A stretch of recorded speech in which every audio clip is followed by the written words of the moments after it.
നമ്മുടെ ജീവിതം, നമ്മുടെ വിശ്വാസങ്ങൾ, നമ്മുടെ കർമ്മങ്ങൾ എല്ലാം തന്നെ സഹോദരങ്ങളെ പരിപൂർണമായും ഷിർക്കിൽ നിന്ന് മുക്തമായിരിക്കണം. ഒരു കാരണവശാലും നാം അള്ളാഹുവിൽ പങ്കു ചേർക്കുന്ന ആളുകളായി തീരരുത്. അവനോടുള്ള ആരാധനയിൽ, അവനോടുള്ള പ്രാർത്ഥനയിൽ, അതേപോലെയുള്ള നേർച്ചകളിൽ, വഴിപാടുകളിൽ, മറ്റ് ഏതെല്ലാം വിഷയങ്ങളുണ്ടോ അതിലൊന്നും തന്നെ അള്ളാഹുവിൽ പങ്കു ചേർക്കുന്ന ആളുകളായി നാം മാറാൻ പാടില്ല.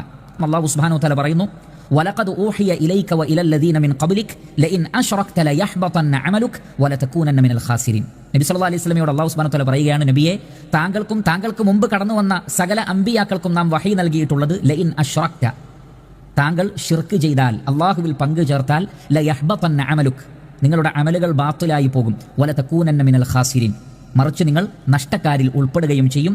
ബലില്ലാഹ ഫഅ്ബുദ്, അതുകൊണ്ട് അള്ളാഹുവിന് മാത്രം ഇബാദത്ത് ചെയ്യുക. വകും മിനശ് ശാകിരീൻ, നന്ദിയുള്ളവരിൽ ഉൾപ്പെടുകയും ചെയ്യുക. അപ്പോൾ അള്ളാഹുവിൽ പങ്കു ചേർത്താൽ അമലുകൾ നിഷ്ഫലമായി പോകും.